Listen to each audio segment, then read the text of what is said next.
नमस्ते दोस्तों, तो आज फिर से एक क्वेश्चन लेकर आपके सामने हाजिर हुए हैं। आज का क्वेश्चन है कि फाइंड नंबर ऑफ पार्टिकल्स। आज के क्वेश्चन में नंबर ऑफ पार्टिकल्स हमें फाइंड आउट करने के लिए बोला है। Find number of particles present in क्या 0.5 मोल्स ऑफ ऑक्सीजन एटम बोला है। हम दो फार्मूला जानते हैं भैया। एक फार्मूला था number of moles equals to given weight by molar mass. एक फार्मूला क्या था, number of moles equals to number of particles by Avogadro's number. हमें दूसरा फार्मूला यहाँ पर यूज करना पड़ेगा। देख लेते हैं क्या है।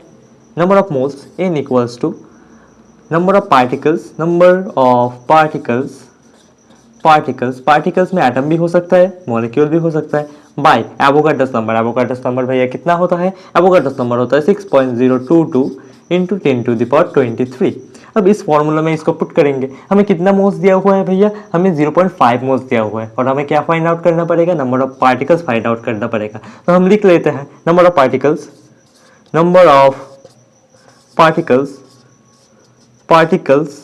इक्वल्स टू क्या हो जाएगा, number of moles into 6.022 into 10⁻23 हो जाएगा। अब इसे हम कैसे करेंगे, नंबर ऑफ मोल्स हमें कितना दिया हुआ है, 0.5 मोल्स दिया हुआ है, तो 0.5 लिख देता है इंटू यहाँ पर लिख देता है 6.022 इंटू 10⁻23।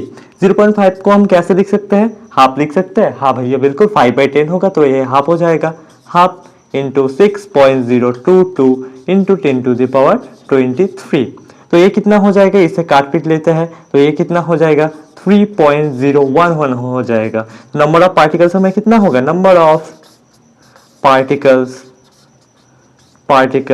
किसका, पार्टिकल्स ऑफ ऑक्सीजन O2 का कितना हो जाएगा भैया, वो हो जाएगा 3.011 इंटू 10⁻23। मतलब नंबर ऑफ पार्टिकल्स ऑक्सीजन का कितना हो जाएगा, 3.01 इंटू 10⁻23। इतना हमारा हो जाएगा। आज के लिए इतना ही, फिर मिलते हैं और नेक्स्ट एग्जाम्पल के साथ।